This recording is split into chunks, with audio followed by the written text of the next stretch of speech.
नमस्कार। आप सभी के अपने चैनल जय गुरुदेव उत्तराखंड पर एक बार फिर से बहुत बहुत स्वागत है। आशा करते हैं कि आप और आपके परिजन सभी स्वस्थ होंगे। इसी कामना के साथ बढ़ते हैं आज के अद्भुत क्रमांक की ओर। आज के अद्भुत क्रमांक में श्री महाराज जी के आशीर्वाद अनुसार श्री महाराज जी के मुखार विंदों से 5 ऐसे अद्भुत नियमों के बारे में आपको जानकारी प्रदान होगी, जिसमें कि अपने जीवन में इन 5 नियमों का अनुसरण यदि आप करते हैं या इन 5 नियमों को जीवन में उतारते हैं, निश्चित तौर पर आपकी सभी मनोकामनाएं, सभी मनोरथ और सभी कार्य पूर्ण रूप से सक्षम हो जाएंगे। तो आइए बिना समय व्यर्थ किए हुए बढ़ते हैं आज के अद्भुत क्रमांक की ओर। श्री महाराज जी कहते हैं कि जो व्यक्ति जीवन में तप आदि कार्यों में संलग्न रहते हैं, तप आदि कार्यों से जीवन में मार्गदर्शन हासिल करते हैं, ऐसे व्यक्ति के लिए जीवन में संपूर्ण चीजों को, संपूर्ण मनोरथों को पूर्ण करना बड़ा ही सफल हो जाता है। इसके अलावा तपस्या करने या ध्यान लगाने से मन को बहुत शांति मिलती है। मनुष्य के जीवन में कई बातें होती हैं जिन्हें समझ पाना कभी कभी मुश्किल हो जाता है। तप करने से, ध्यान लगाने से हमारा सारा ध्यान एक जगह केंद्रित हो जाता है और मन भी अति शांत हो जाता है। शांत मन में किसी भी समस्या का निवारण आपको प्राप्त हो सकता है। यानी कि जिस व्यक्ति का मन अंतर मन से पूर्णतः शांत है, जीवन में यदि ऐसे व्यक्ति के कोई संकट चल भी रहे होते हैं तो उस प्रकार से शांत मन से उन संकटों से स्वतः ही मनुष्य अपनी परेशानी हल कर सकता है।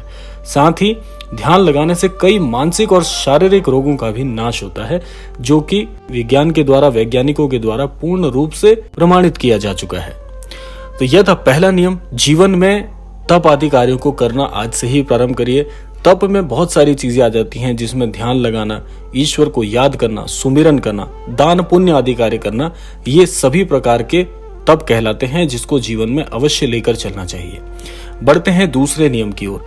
दूसरा नियम है, श्री महाराज जी कहते हैं, जो व्यक्ति जीवन में संतोषित रहता है, यानी कि जितना ईश्वर के दया से, ईश्वर की कृपा से आपको जीवन में हासिल हो गया, उस पर आपको संतोष करना चाहिए। अधिक लालच, लोभ आदि जीवन में ना करें, जो कि जीवन को आपके शिथिल बना देता है। मनुष्य के जीवन में कई इच्छाएं होती हैं, हर इच्छा को पूर्ण कर पाना संभव नहीं होता। ऐसे में मनुष्य को अपने मन में संतोष अर्थात संतुष्टि रखना बहुत जरूरी होता है। असंतोष की वजह से मन में जलन, लालच जैसी दुर्भावनाएं जन्म लेने लगती हैं, जिनकी वजह से मनुष्य गलत कार्यों में संलग्न हो जाता है और गलत कार्य करने को सदैव तैयार भी हो जाता है। सुखी जीवन के लिए इन भावनाओं से दूर रहना बहुत आवश्यक है। इसीलिए मनुष्य हमेशा अपने मन में संतोष का भाव लेकर चले, यही मनुष्य की भलाई के लिए सबसे महत्वपूर्ण कार्य है। एक बात आपको ध्यान रखना है कि जीवन में लोभ के चलते यह वस्तु भी हासिल हो जाए, यह पद भी प्राप्त हो जाए, मैं यह कार्य भी कर लूं, काश मुझे यह भी मिल जाता, इस प्रकार की जो बार बार मन में दुर्भावनाएं आती हैं, उन दुर्भावनाओं से संतोष का भाव आपको बचाता है। इसीलिए महाराज जी कहते हैं कि मन में संतोष होना व्यक्ति के बहुत बहुत आवश्यक है। तो इसके प्रति आपको कार्य करना चाहिए। तीसरा नियम बड़ा ही अद्भुत है। तीसरा नियम है आस्तिकता का भाव। देखिए, आज के इस कलयुग में, आज के इस भौतिक संसार में बहुत सी चीजें ऐसी हैं जो आपको आस्तिक होने में बिल्कुल भी सहायता नहीं करती। मनुष्य धीरे धीरे ईश्वर के जो सानिध्य है उससे दूर होता चला जा रहा है, क्योंकि आज भौतिकता इतनी है कि मनुष्य प्रामाणिकता की ओर ज्यादा ध्यान देता है, नैतिकता को भूलता जा रहा है। जितने ज्यादा भौतिक संसाधनों को देख रहा है तो उसे यह लगने लगा है कि सारी चीजें इंसान के द्वारा निर्मित है, ईश्वर का कहीं कोई अस्तित्व नहीं है। तो इस आस्तिकता का अर्थ होता है कि देवी देवताओं में विश्वास रखना पूर्ण रूप से, और विश्वास का अर्थ है अंतर मन से विश्वास रखना, केवल मानना नहीं। मनुष्य को हमेशा ही देवी देवताओं का स्मरण करते रहना चाहिए। नास्तिक व्यक्ति पशु के समान होता है। जैसे कि एक पशु विचरण करता है, बिना वजह के अपने जीवन को समझ नहीं पाता, ऐसा ही मनुष्य का स्वभाव भी होता जाता है। ऐसे व्यक्ति के लिए अच्छा बुरा कुछ नहीं होता। वह बुरे कर्मों को बिना सोचे समझे बड़ी आसानी से कर लेता है, जिसके लिए उसे किसी का भय नहीं रहता। और भय बिन होत न प्रीत, यानी कि जहां भय नहीं है वहां प्रेम का भाव जागृत ही नहीं हो सकता। तो इसीलिए जीवन में सफलता हासिल करने के लिए आस्तिकता की भावना का होना जीवन में परम आवश्यक है। इस पर आपको कार्य करने की भी आवश्यकता है। इसके अलावा महाराज जी कहते हैं, जो कि महाराज जी के मुख्य शिक्षा स्तंभों में से एक है, वह है दान करना। यानी कि जीवन में हिंदू धर्म में हमें बताया जाता है कि दान का बहुत ही महत्व होता है। दान करने से पुण्य आपको जीवन में मिलते हैं। पाप और पुण्य जीवन के दो पहलू हैं, जिसमें से आपके जीवन में जितने अच्छे पुण्य होंगे उतना अच्छा मार्ग, उतनी अच्छी कृपा ईश्वर की आपको मिलती है।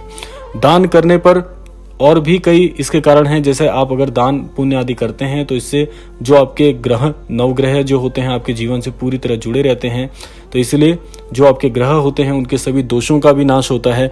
कई बार मनुष्य को उसकी ग्रह दशाओं की वजह से भी कठिनाई आती है, जैसे ज्योतिष आदि में बताया जाता है। तो दान देकर या अन्य पुण्य कर्म करके ग्रह दोषों का निवारण किया जा सकता है। मनुष्य को अपने जीवन में हमेशा ही दान करना चाहिए। और महाराज जी कहते हैं, जो व्यक्ति दूसरों की सेवा के लिए अपना संपूर्ण जीवन लगा देते हैं, ऐसे व्यक्ति के लिए स्वयं श्री महाराज जी सोचते हैं। और जिस व्यक्ति के लिए महाराज जी सोच रहे हों तो आप जान सकते हैं कि महाराज जी कितना अच्छा उसके जीवन में कर सकते हैं।